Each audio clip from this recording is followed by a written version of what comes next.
antes de seguir, vamos a otra de las efemérides, que son producciones audiovisuales que realizaron los alumnos de tercer año de Periodismo Integral y Deportivo, y ya estamos con nuestro nuevo disertante y la segunda actividad del día.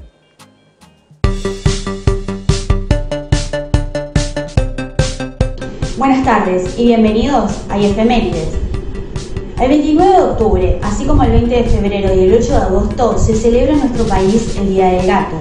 ¿Y por qué esta triple fecha? Porque fueron distintos episodios que tuvieron de protagonista a una de estas mascotas.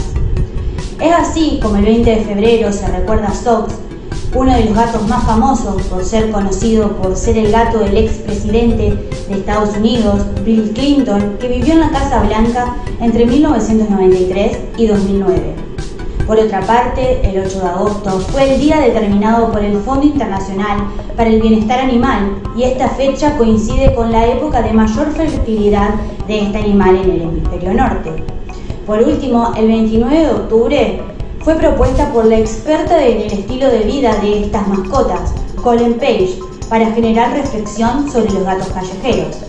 Lo cierto es que a pesar de la fama de esquivos que se han labrado, es muy difícil resistirse al encanto natural de un gato, por su tranquilidad, por sus ganas de juguetear o por su envidiable independencia.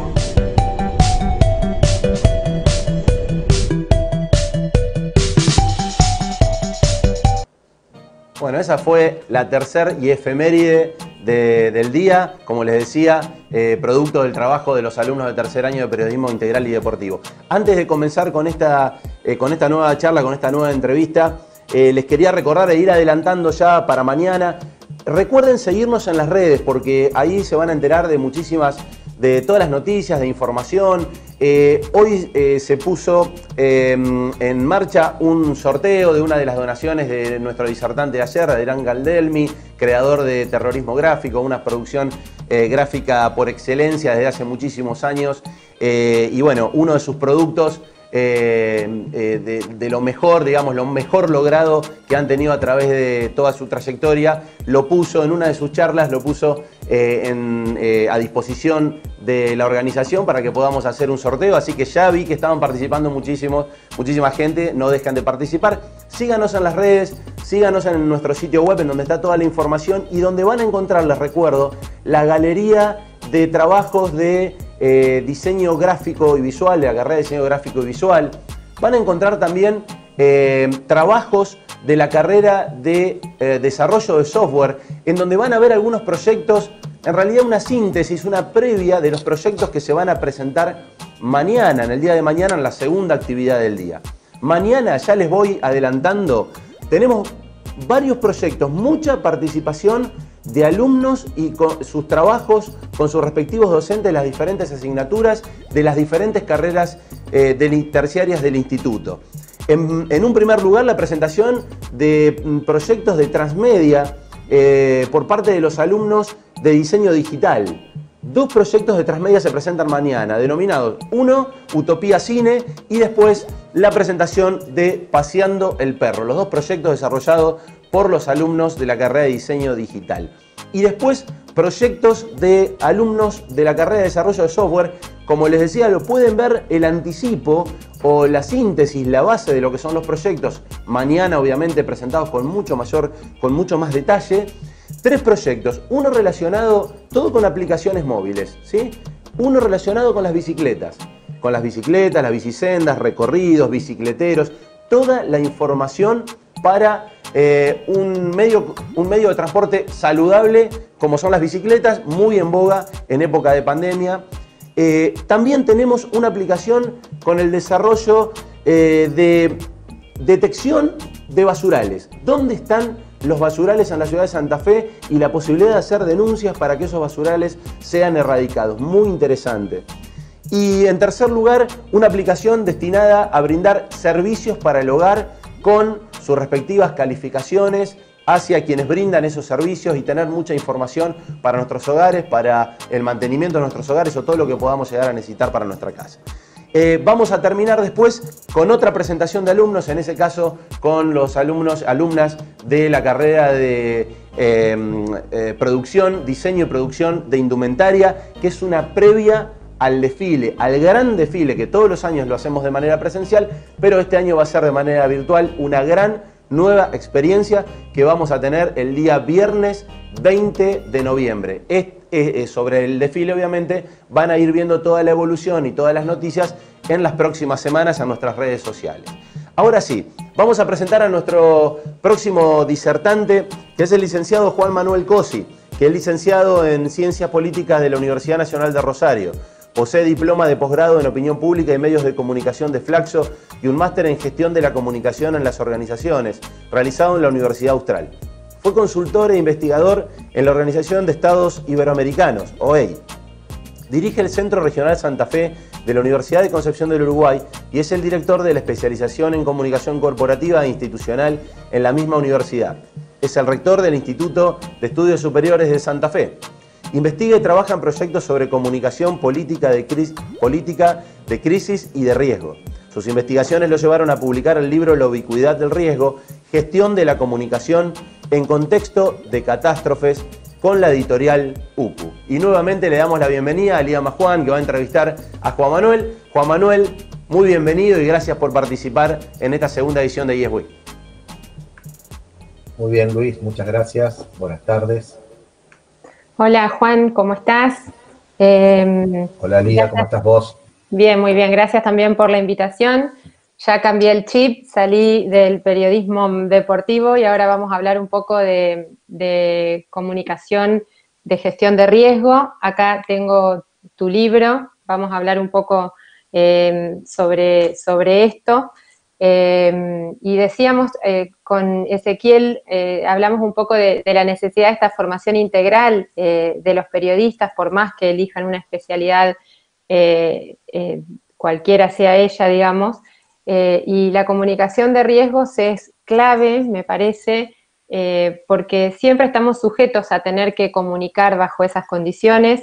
La realidad de un desastre natural como fue en Santa Fe, en la inundación del año 2003, después en el 2007, o como está ocurriendo ahora con esta pandemia, nos impacta a todos, nos modifica las rutinas y obviamente que también modifica las condiciones bajo las que comunicamos.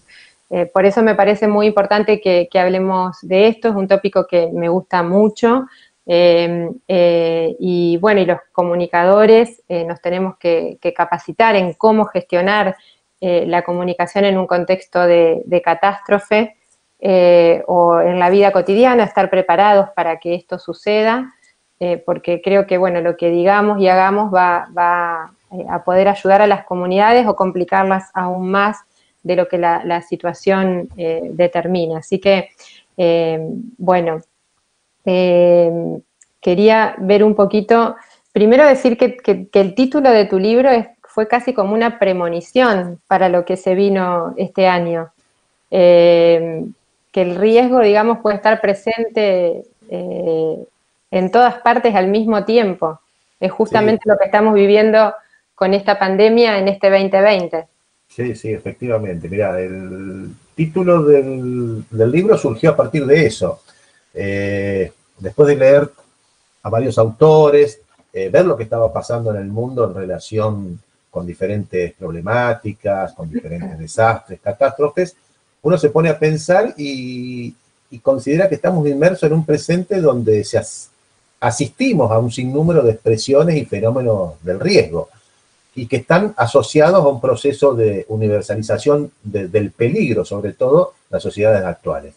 Yo recuerdo que una de las vertientes, digamos, que estudié para confeccionar el libro tiene que ver con todos aquellos autores que conformaron lo que se llamó la modernidad tardía, la modernidad reflexiva, y dentro de ellos está Ulrich Beck, que fue aquel que acuñó el término sociedad del riesgo. Bueno, ellos parten, digamos, de todos sus estudios vinculados a la teoría del riesgo a partir de lo que pasa en Chernobyl, en Ucrania, con la explosión del reactor nuclear. Bueno, a partir de eso, que es un riesgo obviamente tecnológico y tiene que ver con los avances, y representan también a riesgos que suceden en esa parte del mundo, a mí se me ocurrió enfocar con los desastres naturales que padecemos nosotros de esta parte del mundo, o sea, de Latinoamérica, el Caribe. Pero indudablemente, más allá, digamos, de quién ocasiona el riesgo, si es la intervención del hombre o en la naturaleza, estamos insertos en un mundo que más allá de la globalización y de la interdependencia, que esto después lo vamos a ver si querés cuando hablemos un poco sobre la pandemia del COVID-19, hace que tengamos que estar, digamos, bastante atentos, siendo muy observadores y sobre todo superando esa instancia de decir a nosotros eso no nos va a pasar. Porque eso hace lo que se creía allá por febrero, enero, cuando se veía que avanzaba en China, avanzaba en Europa y nosotros estábamos acá tan lejos del resto del mundo. Efectivamente, efectivamente. Y vos con eso, mira, me lo anoté para no olvidármelo, porque es bastante interesante esto que te voy a señalar. El reporte global sobre riesgos 2020 dice que los desastres naturales y los desastres medioambientales producidos por el hombre son los factores de mayor verosimilitud e impacto, en tanto que las enfermedades infecciosas aparecen como de alto impacto y baja verosimilitud. ¿Qué es lo que nos ha pasado con el COVID-19? Y esto tiene que ver con otra temática que se desprende también del riesgo y que es muy importante, que es el problema de la percepción, o el tema de la percepción. Claro. Fíjate vos, el mundo en realidad no se preparó para la pandemia del COVID-19, pese a que hubo algunas alarmas, algunas voces, algunas advertencias que se elevaron de organismos internacionales, de algunas naciones, y no se las tuvo en cuenta. Al contrario, se percibió el riesgo. No se percibió el riesgo. Por esto, yo creo que también tiene que ver con eso, digamos. Más allá de esto que yo te decía del reporte y que te señalaba recién, creo que tenemos una conciencia de decir, a nosotros esto no nos va a pasar. O, digamos, no cuidarme porque a mí esto no me va a pasar. Y es cuando realmente nos relajamos, bajamos las guardias y el hecho sucede. Entonces, en conclusión, lo que te quiero decir es que, sobre todo acá en la Argentina, y pasaba también en el resto de Latinoamérica, no nos preparábamos en lo que refiere a la prevención. Sí, ni acá ni en muchos lugares del mundo, inclusive países desarrollados. Acá tampoco tiene que ver con el desarrollo económico de un país, porque el virus llegó a todos lados y castigó. Por supuesto. A países del primer mundo. Sigue ahora con un segundo rebrote en Europa, en Estados Unidos. Sí, seguimos en una situación de muchísima incertidumbre, porque esto de los rebrotes hace que ya haya matemáticos evaluando cuál puede ser el próximo impacto en esta parte del mundo, porque si en realidad tomamos que nosotros recibimos la primera oleada, por así decirla, más fuerte de lo que la recibieron otros países en su debido momento, y si esta oleada que se está presagiando va a ser mucho más fuerte que la primera, entonces nosotros también vamos a tener una segunda oleada supuestamente mucho más fuerte. Entonces hay que estar preparados. Hay que percibir que ese riesgo se puede llegar también acá, o va a llegar. Claro, porque el fenómeno de que vos citabas de la comunicación de riesgo es un fenómeno de construcción colectiva. Es un proceso interactivo donde vos le tenés que dar participación fundamentalmente a los diferentes actores que van a intervenir en ese proceso de comunicación. ¿Para qué? Para que cada uno aporte su mirada, cada uno aporte su visión y sobre todo un poco, digamos, cuál es su experiencia de vida. Porque hay muchas comunidades que han pasado por situaciones de riesgo anteriormente, entonces tienen mucho para aportar en estos casos.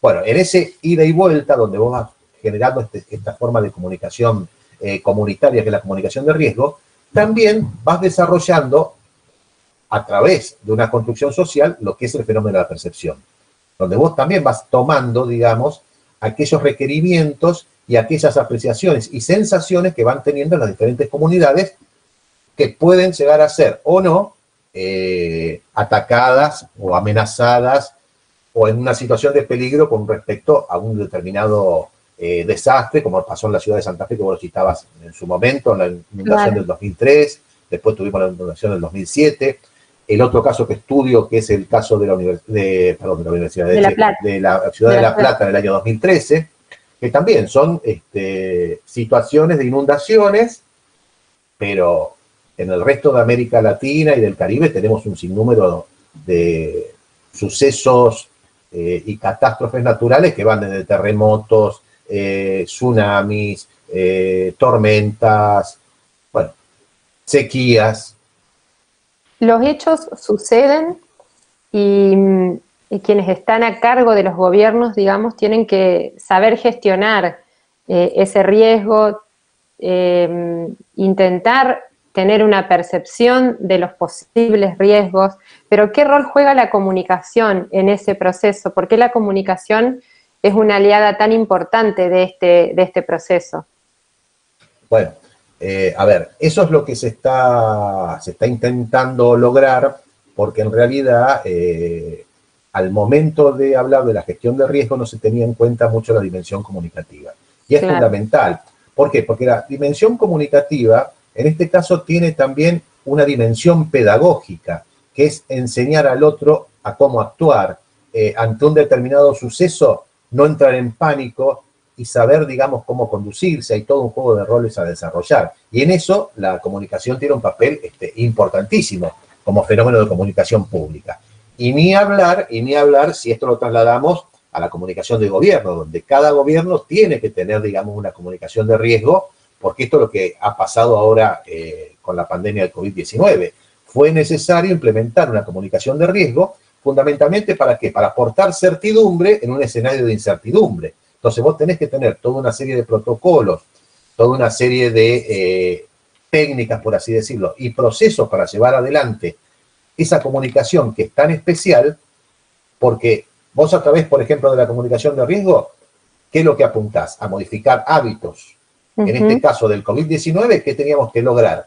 Que la gente se lavara las manos, por ejemplo. Claro. Que la gente usara un barbijo como protección para él y para el que estaba cerca. Bueno, toda una serie de cuestiones que tienen que ver con un cambio cultural. Y ahí yo creo que el papel de la comunicación de riesgo es muy importante. Claro, o dejamos que la población tenga miedo, se encierre y cambie todo drásticamente la forma de relacionarnos y los aprendizajes y cómo comunicarnos, etcétera, o enseñamos con los medios de comunicación como grandes aliados a las medidas de cuidado y de protección para poder convivir con este nuevo riesgo que tenemos mundialmente. Sí, sí, sí, y sobre todo, ser muy cautos con lo que vamos a informar. Acá no, ante un desastre no se puede informar cualquier cosa. ¿Por qué? Porque la gente está muy sensible, es gente, digamos, que está viviendo momentos, como decíamos, de mucha incertidumbre, de mucha zozobra. Entonces, bueno, podés acercar más leña al fuego, por así decirlo. La idea es hacer una información dosificada, una comunicación que llegue a las personas que tiene que llegar, qué sé yo. Se hablaba muchísimo de los grupos de riesgo con respecto al COVID-19. Bueno, vos tenés también una forma de comunicarse con ese grupo de riesgo especial, tenés que explicarles por qué pueden hacer determinado tipo de cosas y por qué no las pueden hacer, qué riesgos se corren, y no solamente, digamos, el riesgo que corren ellos, sino también la gente que está a su alrededor. Qué sé yo, en el caso de los chicos, se hablaba en un momento que los chicos no contraían el virus, pero sí contagiaban. Entonces vos también tenés que tener una comunicación específica para ese sector, que si bien no es un sector que está en riesgo porque no puede que le llegue el virus, pero sí va a contagiar si le llega el virus. Entonces hay todos unos juegos donde la comunicación tiene que ir enhebrando cada uno de estos actores y cada uno de estas personas que van tomando parte dentro del proceso, ¿no? ¿Y qué rol juegan las comunidades en los planes, en la planificación de la gestión del riesgo que diseñan, digamos, las autoridades? ¿Por qué es necesario involucrar a las comunidades? Y es necesario por esto que yo te decía, digamos, del proceso interactivo que se vive a través de esta comunicación. ¿Por qué? A ver, me voy para atrás. En los 90 hay una asociación que se llama La Red, que empieza a trabajar todo lo que es la gestión de desastres, pero apuntando, digamos, a la gestión del riesgo de desastre, o sea, la instancia anterior al desastre. Bueno, esto es muy bueno porque empiezan a trabajar con todo lo que es la percepción aplicada al abordaje y a la problemática de este tipo de desastres. ¿Por qué? Porque ellos van a sostener que el problema ya no se enfoca tanto en el evento de la ocurrencia del desastre y la respuesta, que era la administración propiamente dicha que uno tenía con respecto al hecho cuando sucedía, o sea, cómo administrabas vos el desastre, sino hay que apuntar al riesgo que predispone el desastre. ¿Sí? Ahí ya hay un cambio de paradigma muy importante. ¿Por qué? Porque este riesgo que predispone al desastre es construido en forma social o es construida socialmente. Es decir, que ningún desastre puede suceder sin la previa existencia de una situación de riesgo. Esto sería un poco, digamos, el desarrollo. Y ahí es donde hay que involucrar a cada una de las comunidades que pueden o no estar afectadas por ese riesgo, por esa situación de peligro que habrá que confirmar en el transcurso del tiempo si se convierte realmente en una situación crítica, en una situación de desastre o no. Para eso se trabaja, digamos, previamente todo esto. Entonces, en consecuencia, podemos decir que el riesgo no se convirtió, digamos, en un elemento sustancial, sino que los desastres, como sostienen estos pensadores, los desastres se construyen. Se construyen desde el punto de vista social, se determinan a través de métodos, y hay que ver de qué manera, por así decirlo, se evita la ocurrencia de un desastre intentando reducir sus efectos. Eso fundamentalmente es lo que es el cambio de paradigma que sucede en cuanto al abordaje de la gestión de riesgos de desastre. Donde el aspecto comunicativo o la faz comunicativa tiene un elemento muy importante. Esto, por ejemplo, también sucede con los grandes acuerdos internacionales. Esto, digamos, de incorporar la figura de la gestión del riesgo es muy importante porque aparece ya en el último marco de Sendai, que es un acuerdo internacional donde convergen la mayoría de los países del mundo, donde el papel que empieza a jugar ahí la comunicación es muy importante. ¿Por qué? Porque se pone mucho énfasis en ella para que el riesgo constituya un cambio cultural, que esto es lo que estábamos hablando recién, ¿no? Claro. Y que se construya socialmente. Y en ese sentido, esta comunicación de riesgo va a ofrecer una equiparación entre comunicación y participación social. Dicho de otra manera, yo mediante la aplicación de la comunicación de riesgo, lo que estoy generando también es un proceso de participación social. ¿Por qué? Porque le doy voz a aquellos que están silenciados, a aquellos que no se tienen en cuenta. Esto que lo que vos señalabas con respecto a las comunidades que hay que tener en cuenta. Y que es fundamental para que se apropien de esos planes, digamos, de gestión del riesgo y sepan cómo actuar ante el posible riesgo. ¿Crees que en Santa Fe, vos en tu libro analizás, digamos, las situaciones puntuales de las dos inundaciones de Santa Fe, la de 2003 y la de 2007, y la de La Plata en 2013? Pero puntualmente en Santa Fe, ¿crees que sirvió esa experiencia para reforzar el manejo de los riesgos y la comunicación de los riesgos? Sí, totalmente, totalmente. A ver, pasamos de un escenario del 2003 que se continúa un poco, por así decirlo, en el 2007, donde había ausencia de planes de gestión de riesgo.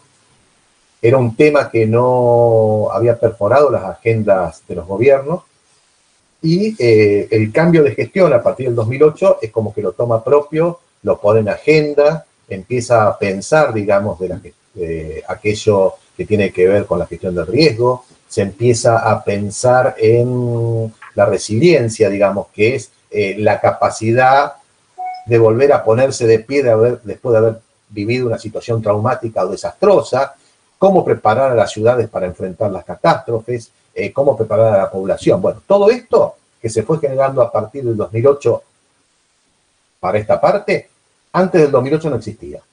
A nosotros nos agarró una situación de, más allá que estamos hablando de una inundación atípica como fue la del 2003, porque la verdad que en vez de inundarse la ciudad por donde siempre se inundaba, se inundó por un lugar que era impensado, y eso fue lo que generó también que el hecho fuera catastrófico, porque, bueno, calculo que hay mucha gente joven, pero los más adultos podrán recordar que uno de los efectores de salud que quedó bajo el agua fue el hospital de niños, que hacía muy poco que había sido inaugurado. También quedó el hospital que tiene que ver con enfermedades de locomoción, que está ahí en el sur, que ahora no me acuerdo cómo se llama el nombre. El Vera Candioti. El Vera Candioti también, de rehabilitación. Bueno, o sea que, digamos, fue una catástrofe que afectó a los sistemas de salud en una forma terrible, terrible, terrible, porque el agua justo entró por el sector oeste de la ciudad, cosa que nunca había pasado. Pero más allá de eso, más allá del hecho en concreto, el gobierno no estaba preparado en ese momento para hacer frente a tal situación catastrófica. Es más, se demoraron en tomar decisiones, hubo mucha discusión al respecto, porque también fue un hecho que se politizó muchísimo, hubo en el debate público muchas expresiones de acusación entre un sector y otro. La universidad tomó un papel muy relevante aportando información, aportando la mirada de expertos, tanto en lo que fue la del 2003 como la del 2007. La Facultad de Ciencias Hídricas tuvo un papel muy importante en esto, en lo que fue los relevamientos, los estudios, el aporte de datos, el también trabajar, digamos, con algún tipo de la elaboración de protocolos, no solamente para el hecho puntual 2003, sino también para lo que se venía. Así que bueno, realmente movilizó muchísimo lo que fue la tragedia del 2003. También generó, digamos, nuevas formas de participación ciudadana, lo que fueron la marcha, bueno, las carpas que se montaron en la Plaza de Mayo, bueno, fue, digamos, conmocionante en muchos aspectos. Uno se pensó que después de ese hecho concreto del 2003 se iban a aprender cosas, se iban a apuntar algunas cuestiones, y después tuvimos en el 2007 una inundación que, si bien no fue por el crecimiento del agua del río, sino que fue fundamentalmente por altos niveles de lluvia, pero la situación fue exactamente igual. Había, digamos, algún avance en lo que refiere a normativa, que eso es lo que yo estuve relevando en mi trabajo, pero a los fines prácticos no se habían implementado la mayoría de las cosas.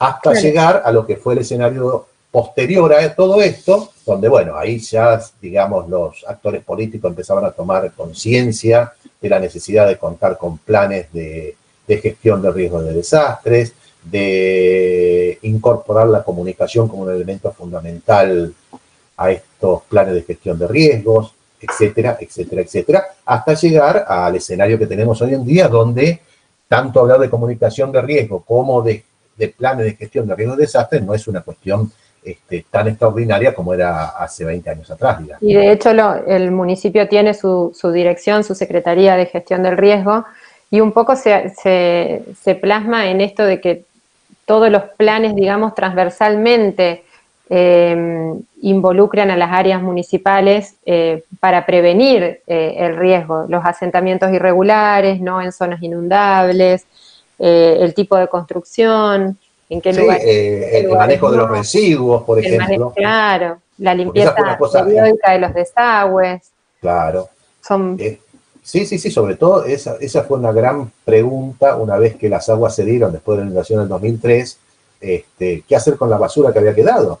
No solamente la basura en sí, sino toda una serie de alimañas que traía la basura también. Tuvimos casos de leptospirosis, de gente que se vio contagiada también por la mordedura de algún animal. O sea que hay muchísimas cuestiones que en su momento no se tuvieron en cuenta, y hoy, a partir del trabajo amalgamado, coordinado, digamos, por diferentes secretarías, áreas de gobierno, se empiezan a atender de otra forma. Es una tarea continua, digamos, para minimizar el impacto del riesgo. Es una tarea que debe realizarse con continuidad. Juan Manuel, y saliendo un poco de lo micro local y analizando lo que está pasando globalmente con esta pandemia de COVID, ¿cómo ves vos que se ha gestionado el riesgo desde que comenzó a nivel mundial? Porque acá es como un poco más difícil, porque no es la decisión solo de un Estado, sino que en un mundo globalizado, la decisión que tome un país repercute sin dudas en el resto, sobre todo de las grandes potencias como Estados Unidos y otros países. ¿Cómo crees que se ha gestionado el riesgo en este caso? A ver, podemos decir que los gobiernos adoptaron diferentes posiciones. Y digo, ¿por qué los gobiernos? Porque fíjate vos que estamos ante un hecho global, de las primeras características, salvo, digamos, el hecho del cambio climático, el único desastre, digamos, que estamos viviendo de esas características, así, a nivel global, a nivel de interdependencia total, es la pandemia del COVID-19, porque las otras pandemias no habían tenido este efecto, digamos, de contagio a nivel global, ¿no? Esto lo estamos viviendo con el COVID-19. Y esto es lo que genera una primera paradoja, ¿no? Porque vos decís, un desastre de características globales no es atendido desde una gobernanza global, sino que más bien es atendido desde la gobernanza de lo que puede hacer cada gobierno local, ¿sí? Y cuando digo local, no me refiero exclusivamente, digamos, al gobierno nacional, sino también a los gobiernos locales, a los gobiernos municipales. Claro. Y después te voy a decir por qué. Bueno, con respecto a esto, tenemos contrastes de todo tipo. Tenemos aquellos que pudieron aparecer en un momento como los más exitosos. ¿Por qué? Porque, bueno, porque respondían a países con regímenes mucho más absolutistas, por así decirlo, mucho más autoritarios, y que podían decir, bueno, quédense en su casa, y lo hacían, so pena de tal cosa, y como que su población está acostumbrada a ese tipo de gobiernos y, digamos, no chistaba demasiado. Entonces, como que las cosas se hacían. Yo he visto imágenes donde directamente tapiaban las casas de las personas, las trababan para que no salieran ahí. Imagine eso si hubiera pasado en la Argentina o en algún otro país. Sería imposible de conseguir, ¿no? Eso por un lado. Tenemos después otras experiencias exitosas, como puede ser la de Nueva Zelanda o de los países nórdicos, donde hay una confianza colectiva, por así decirlo, que a nosotros nos falta. Y también hábitos de vida distintos. Qué sé yo, en el caso de los países nórdicos, el pasar un tiempo por las condiciones climáticas, digamos, encerrado en su casa, es muy natural. Distinto a lo que puede pasar a la gente que vive en España o la gente que vive en Italia, donde el hecho social para ellos es muy importante. El hecho de compartir café, bares, salidas nocturnas. Bueno, ahí, digamos, indudablemente, intentar un confinamiento, intentar, digamos, una cuarentena, fue más difícil, ¿no? Después, por supuesto, hubo posiciones totalmente negacionistas con respecto al virus del COVID-19.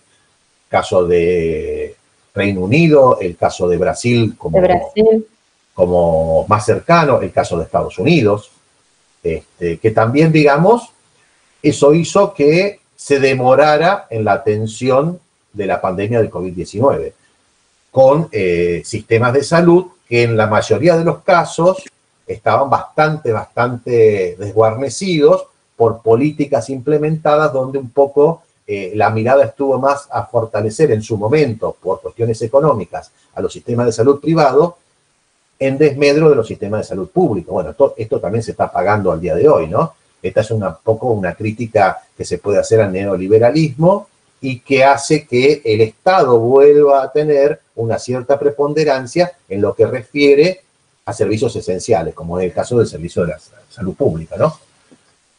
Hubo países también que enfrentaron ese dilema, que después se dijo que no era tanto dilema, porque, a ver, uno por atender la cuestión de salud pública no podía desatender tampoco cuestiones económicas, porque son derivados de estas cuestiones.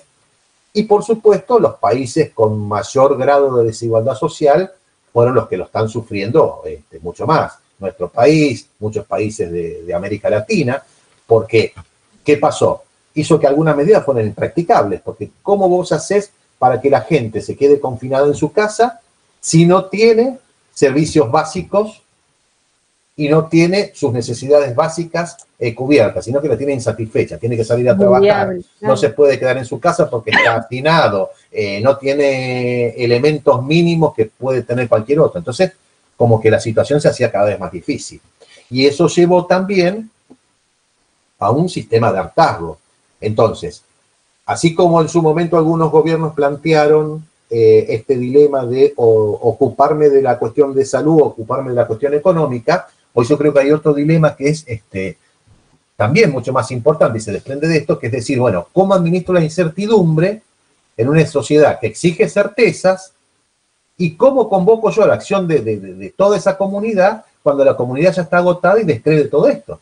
Que esto es lo que nos está pasando realmente. Y eso es lo que genera un sinsentido. Es decir, nos cuidamos tanto en un momento y ahora, ¿cuándo? Tenemos la mayor de las casas. Claro, la curva está creciendo, ahora alcanzamos el pico, ya la gente, digamos, está descreída, la gente está cansada. Y también fundidos muchos. Porque por eso, la gente está cansada, está fundida y necesita salir. Por eso tampoco los gobiernos en este momento se atreven a volver marcha atrás, digamos. Es impracticable. Entonces, bueno, creo que en esto también se tendría que haber hecho una comunicación mucho más clara. ¿En qué sentido? Se tendría que haber involucrado a muchísimos más actores. ¿Por qué digo esto? Porque en un momento como que la hegemonía discursiva de quién llevaba adelante enfrentar a la pandemia del COVID-19 fue exclusivamente de la mano de los expertos de la salud. Llamémoslo epidemiólogos, especialistas virólogos, qué sé yo, especialistas en salud pública. Pero con eso no alcanzaba. Había que incorporar la mirada de psicólogos por el daño que podía traer el hecho de el confinamiento, había que traer expertos en comunicación para decir, bueno, todo esto que está pasando, ¿cómo lo comunicamos para que realmente la gente tome conciencia, para que la gente realmente se cuide, no se cuide ella misma? Eso no quiere decir cómo ocultamos información no, por supuesto que no. No quiere decir eso, tener especialistas de comunicación en los equipos. No, al contrario, por eso lo que yo estoy diciendo es cómo se comunica todo esto que está pasando, porque, a ver, lo peor que puede pasar, voy un poquito más para atrás, lo de Wuhan, ¿qué pasó? Fue intentar tapar el hecho. Claro. Por eso hubo tanta circulación instantánea, porque justo cuando se estaba celebrando el Año Nuevo Lunar, que para los chinos es muy importante, y Wuhan, que es un centro estudiantil importantísimo de esa región, justo tenía que ver, digamos, con la movilidad propia de ese periodo vacacional, que por supuesto también traía, digamos, una mejora económica, porque bueno, al trasladarse la gente, consumía, etcétera, etcétera, y se ocultó todo esto para que la gente siguiera viajando, intentara hacer una vida normal para no tener un perjuicio económico. Y fíjate vos en lo que sucedió, se ocultó la información inicialmente, y después trajo todo aparejado, todo lo que ya sabemos. Entonces, obviamente, lo que no se debe hacer es ocultar información. Lo que nunca tienen que hacer los gobiernos es ocultar información. Por eso digo, a ver, no ocultar información, la información tiene que ser dosificada, pues yo tengo que estar seguro de lo que voy a comunicar, tengo que tener estadísticas fiables, lo que tengo que decir lo tengo que comprobar. Si yo digo estoy haciendo testeos, bueno, tengo que ser capaz de decir estoy haciendo testeos que son tantos, no mentir, no decir estoy haciendo 1000 y en realidad estás haciendo 100. ¿Por qué? Porque eso te cambia la perspectiva, te cambia la trazabilidad de lo que vos querés demostrar, etcétera, etcétera, etcétera.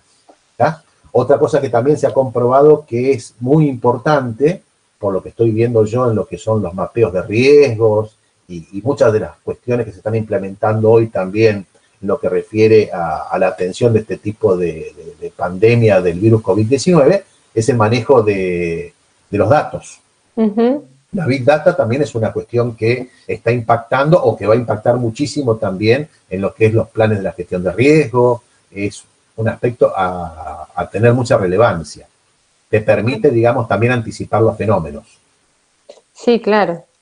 Ahora con las tecnologías, las nuevas tecnologías, es como que todo cambia. También ha entrado en el debate si se pueden cercenar libertades, etcétera. Y bueno, y todos los mitos y la desinformación que surge en estos contextos y que pueden agravar el daño. Seguro. Fíjate vos que, por ejemplo, nosotros veníamos acostumbrados a todo esto de la posverdad, de las fake news, y fíjate cómo también la propia Organización Mundial de la Salud acuña un término que es la infodemia por un lado, y está la noticias falsas relacionadas, digamos, con este tipo de epidemia, la desinformación, digamos, sobre sucesos catastróficos que tienen que ver, digamos, con riesgos de salud. Fíjate vos que ellos mismos terminan acuñando todo eso. Entonces, vuelve a regularizarse el tema de la comunicación. Y ellos mismos se han ido corrigiendo sobre la marcha de muchas cuestiones que han ido comunicando y que después dijeron, bueno, no, el barbijo sí, el barbijo no, como que al principio había ahí ruido en la comunicación. Sí. Sí, a ver, yo creo que nadie estaba preparado para esto, a fuerza de ser sincero, hasta el día de hoy se siguen manejando cuestiones de ensayo y error y tampoco sabemos, digamos, hasta dónde va a llegar todo esto. No sabemos el impacto definitivo que va a tener. Todos estamos muy esperanzados en que aparezca una vacuna, pero en el mientras tanto tenemos que atender esta problemática. Y bueno, hay que ser muy cauteloso porque creo que ya pasa, digamos, este agotamiento que está viviendo la sociedad, ya pasa por el hecho de que tenemos que ser conscientes nosotros mismos y apelar a una responsabilidad social individual, si no se puede apelar a una responsabilidad social colectiva. ¿Se entiende? Porque, a ver, no alcanzan las autoridades para controlar qué sucede en una plaza. Hasta el día de hoy estamos viendo denuncias de situaciones que se suceden donde se juntan mucha más cantidad de personas de la que se permite, los contagios siguen existiendo. Las fiestas clandestinas. Las fiestas clandestinas, por ejemplo. Entonces, bueno, en realidad es difícil manejar esto, pero si no tenemos las cosas claras, es peor también. Entonces hay que tener, digamos, una hoja de ruta, decir, bueno, vamos por esto, que me parece que es lo más importante. Y en eso la comunicación ordena y ayuda muchísimo. Mencionaste a los gobiernos locales y las decisiones que han tomado. Es una pandemia global, o primero, bueno, local, nacional, global en realidad. Los jefes comunales, los que están más cerca de la población, a veces han quedado atados de pies y manos en la toma de decisiones, porque obviamente que hay que cumplir las disposiciones nacionales que se están tomando en reunión de expertos, de especialistas, de epidemiólogos, con el asesoramiento de todos ellos, y después es como que baja en línea también a los gobiernos provinciales y de ahí a los gobiernos locales. Sí, en algunos casos sucede eso, y me hiciste acordar por qué quería mencionar esto también de los gobiernos locales. Fíjate, por ejemplo, lo que pasó en Brasil. En Brasil hubo una desobediencia muy manifiesta en contra del gobierno central, porque el gobierno central tenía una visión negacionista de la situación, y los gobiernos locales empezaron a imponer confinamientos, a cerrar sus propias fronteras. Y bueno, tuvo que intervenir hasta la Corte Suprema de Justicia en el Brasil. Y esto también se fue repitiendo en los Estados Unidos, pasó exactamente lo mismo. Había estados que cerraban y tomaban todas las precauciones del caso, y había estados que estaban totalmente abiertos y con un contraste total, porque mientras unos estaban confinados, los otros llevaban una vida totalmente normal, sin cuidarse en absoluto. Bueno, esto fue pasando. En el caso de nuestro país, también es manifiesto, que yo tengo una provincia como San Luis que se fortificó y cerró todo. Tenemos el caso de la provincia de Formosa, donde hasta hace poco hubo una víctima producto de que se tiró al río intentando alcanzar la costa y terminó muriendo. O sea que, digamos, a ver, creo que en estas situaciones, cuando no hay medidas claras y cuando falta claridad, suceden este tipo de cuestiones. Yo creo que en un país federal como el nuestro hay que dar un poco más de juego a las autonomías locales. ¿Por qué? Porque está comprobado, volvemos al caso de este virus de la pandemia del COVID-19, no tiene la misma conducta, no ataca de la misma manera, y por ende la geografía de la Argentina es muy dispar. Tenemos altas concentraciones urbanas en un determinado lugar del país y tenemos una desconcentración urbana espantosa en otro. Entonces el efecto del COVID va a ser totalmente distinto, y la forma en la que es distinto, es lo que pasó, es justamente lo que pasó acá, meses donde nosotros no teníamos un solo caso y Buenos Aires sí, y se tomaron medidas iguales para todo el país. Entonces ahí es como que se perdió mucho tiempo y las economías locales lo sintieron muchísimo. Seguro. Bueno, y en algún aspecto también pasó con la educación también. Yo creo que cuidando, digamos, obviamente, yo soy muy respetuoso, digamos, de la vida humana, respetuoso de tener en cuenta las medidas y los protocolos que tienen que ver, digamos, con conservar a los trabajadores, conservar la vida de las personas, reunir todos los requisitos que tienen que ver, digamos, con la salvaguarda de la salud. Pero creo que en algunas regiones del país se podría haber vuelto mucho antes a la presencialidad.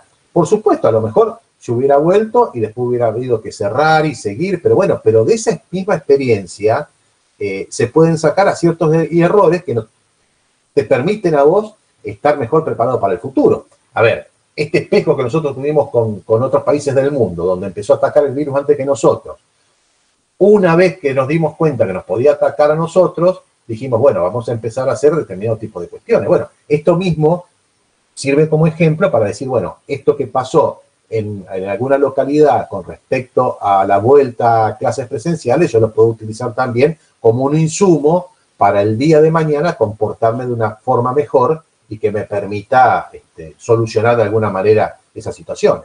Es que si no se agrava el riesgo o se suma el riesgo, porque también hay que pensar parte de lo que es el debate hoy, qué va a pasar el año próximo con el comienzo de clases, cómo vamos a convivir con esta nueva normalidad que se dice, con este nuevo virus, pero si no vamos a agravar el daño de millones de chicos que están sin recibir educación como corresponde. La virtualidad es un paliativo, pero no puede quedar... Totalmente. La educación presencial es irreemplazable. Pero más allá de eso, cuando vos decís nuevos riesgos, hay riesgos colaterales. Claro. Están demostrados. Hoy hay profesionales que están diciendo que los chicos que han padecido tanto tiempo el encierro, que no han podido, mejor dicho, socializarse, bueno, van a tener también otro tipo de situaciones por atravesar. Y bueno, y esto también son riesgos colaterales que hay que tenerlo en cuenta. Por eso yo decía que esa mirada que hubo en un momento de un panel de expertos vinculados exclusivamente al tema de la salud, yo creo que había que haberlo expandido, ampliado a otras disciplinas. Sí, y que no sé si se está haciendo en la actualidad después de 7 meses ya de restricciones. Yo creo que hubo algún intento y me parece que este modelo de agotamiento, que tampoco supo manejar las expectativas, porque esto también es cierto. Yo creo que ahí se tendría que haber modificado también un plan de comunicación, la comunicación del gobierno tendría que haberse modificado, haber intentado manejar las expectativas, esto que yo planteaba de ese dilema, digamos, cómo lo superamos, haber incorporado mayores actores al proceso de la comunicación, trabajadores, empresarios, los diferentes sectores que se veían de una u otra forma afectados por esto que estaba pasando, ¿tá? Para no escuchar una sola voz, decir, bueno, está bien, vemos, hacer partícipes a todos, y en ese partícipes a todos, obtener el compromiso social que vos necesitas para llevar adelante cualquier acción en medio de una emergencia como esta. Esto es un poco también lo que faltó, traccionar, digamos, que vos lo ves muy activo desde el punto de vista de la información que estaban brindando los ministerios de salud, los ministros de salud, pero no mucho más. Se convirtieron en los grandes voceros, pero había sectores de la sociedad que estaban invisibilizados, que no tenían una voz, porque no estaban incorporados a este proceso de la comunicación. Claro, sí, y bueno, por eso la comunicación es el gran aliado de estos procesos de riesgo. Totalmente. Bueno, Juan Manuel, muchas gracias por este espacio. No, gracias a vos, porque sé que también es un tema que te apasiona, se nota cuando preguntás, se nota cuando participás, y porque también, bueno, a vos te tocó cubrir todo lo que fue la inundación del 2003, 2007, me imagino que vivirlas de una redacción, ver las noticias que están llegando, ver las imágenes que eran realmente muy conmocionantes, te marca fuego, estar en el lugar. Por eso, y vuelvo un poco al principio cuando vos hablabas de la formación. Yo creo que la comunicación de riesgo tiene que ser, por un lado, un hecho a capacitar a todos los que trabajan, digamos, en los medios de comunicación. Porque por lo general, quienes llegan al lugar del hecho, por ahí no son los que más saben del tema. Entonces, pueden, en vez de favorecer la comunicación, entorpecerla. Sí. ¿Tá? Eso por un lado. Y creo que también la comunicación de riesgo, así como en su momento se incorporaron en la currícula educativa cuestiones vinculadas como el tema de la violencia intrafamiliar, el cuidado del medio ambiente y otros temas más, yo creo que la comunicación de riesgo hoy tiene que ser incorporada en los planes de estudio como una cuestión transversal, porque tiene que ver con el cambio de hábitos, como lo estamos viviendo ahora, tiene que ver, digamos, con mejorar las costumbres, con mejorar los usos y prepararnos, porque volvemos al principio de nuestra charla, vivimos en un contexto donde los riesgos están a la vuelta de la esquina. Y nadie puede decir, a mí esto no me va a pasar. Tal cual, es así. Es así, y me parece interesante eso que decís de que se incorpore a las currículas escolares. Es propiciar una mejor calidad de vida para todos. Seguro. Minimizarlos, saber manejarlos. y obviamente la comunicación como un pilar clave. Así es. Así que, bueno, Luis, ¿estás por ahí? Nosotros ya estamos terminando esta charla súper interesante sobre gestión de riesgo y comunicación. Sí, estoy acá. ¿Me escuchan? Hola, Luis. Sí, escuchamos. Bueno, Perfectamente. acá Juan Manuel te estaba mandando saludos desde Colombia, Mercy, de la Fundación Educación Superior Nueva América de Colombia. Bueno. Tuvimos la participación de dos disertantes el día lunes, de Alexandra Parra y Manuel Alejandro Rodríguez Rojas, que hicieron realmente una presentación excelente también y tenía un poquito que ver con la misma temática, que son estrategias en tiempo de pandemia. Cada uno desde su lugar, Alexandra desde su lugar de trabajo, que es profesional de comercio exterior, y Manuel Alejandro Rodríguez Rojas desde el área de atracción y fidelización de una empresa muy importante con casi 9.000 empleados de seguridad en Bogotá, y hablaban de todas las cuestiones que habían cambiado durante la pandemia y siguen ocurriendo, y cómo tuvieron que adaptarse. Él comunicaba, nos contaba que lo que tenían previsto avanzar o desarrollar tecnológicamente y en algunos aspectos internos de la empresa en 3 años, como parte de un plan estratégico, tuvieron que hacerlo en 3 meses. Tuvieron que hacerlo en muy poco tiempo. Incluso hablaban de todas las adaptaciones que tuvieron que hacer con respecto a la cantidad de personal que podían tener y la demanda, que a raíz de una pregunta mía surgió esta respuesta de él, la demanda que va a ser cada vez mayor por una cuestión de sensación de inseguridad o de hechos de inseguridad que pueden empezar a aparecer así. Entonces, una demanda mayor en los próximos meses que van a tener que saber equilibrar esa demanda con la oferta que tengan ellos de capacidad operativa, ¿no? Entonces, ¿cómo cambia absolutamente los planes de una empresa o de una institución, de una fundación y de una persona en sí, como persona física? ¿Cómo cambia los planes la irrupción de esta pandemia? Eso es lo que hablábamos ese lunes. Sí. Muy bien. Así que bueno, Juan Manuel, te agradezco muchísimo tu participación y desde ya también agradecerte en nombre de todos mis compañeros, coordinadores de las otras carreras, la posibilidad que el Instituto nos dio de volver a repetir este año con un desafío tremendo de hacerlo absolutamente todo virtual de punta a punta. 20 actividades enmarcadas entre esta semana y el 20 de noviembre, que va a ser el desfile de diseño de indumentaria. Así que muchísimas gracias por la posibilidad, te lo quería agradecer abiertamente. Y a Lía, muchísimas gracias por la participación. Y realmente fue así, tuviste que sacarte el chip al comenzar de un tema y ponerlo enseguida para poder continuar. Muchísimas gracias. Polifacética.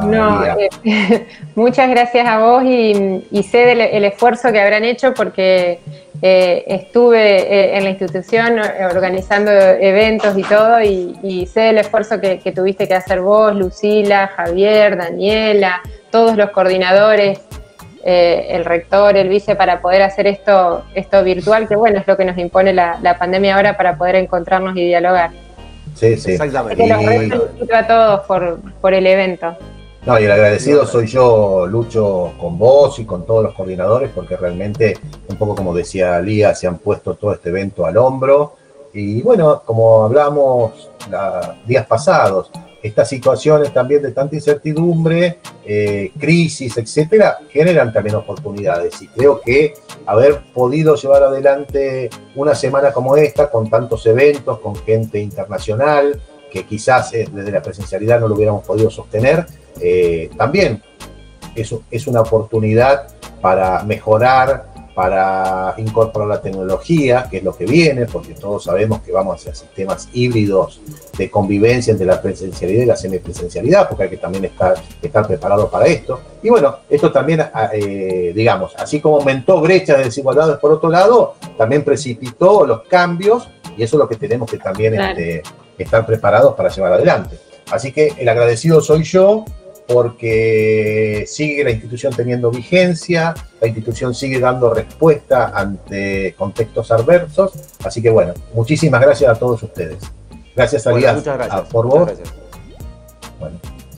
Bueno, los despido, muchísimas gracias. Y ya vamos adelantando cuáles son las próximas actividades programadas para el día de hoy, jueves 29 de octubre, a las 17:30 horas. La charla El tono de voz del branding, mirada sobre representación y sentido, llevada adelante por María Cecilia Brarda, y luego a las 19 horas la presentación de María Florencia Moliterno con su charla Alianzas hacia una responsabilidad social sostenible. Dos actividades, dos charlas muy, pero muy interesantes, con dos disertantes de lujo, para completar las actividades programadas por la carrera de Relaciones Públicas y terminar esta cuarta jornada de Yes Week 2020 virtual. Quédense ahí, tenemos un intermedio un poquito más largo de lo normal. Vamos a ir comunicándole algunas novedades seguramente. Los invitamos, como les decía, a participar del sorteo que se planteó en el Instagram oficial de Yes Week. También a seguirnos en las redes sociales, en Instagram, en Facebook, donde están todas las novedades, fotos y otros materiales que hemos podido recabar a través de estos días. Y en el sitio web, como siempre les digo, pueden encontrar todos los antecedentes de todos los disertantes que hemos tenido y que vamos a tener todavía en esta segunda edición de Yes Week. En unos minutos más nos volvemos a encontrar con las últimas dos actividades de la jornada de hoy. Hasta pronto.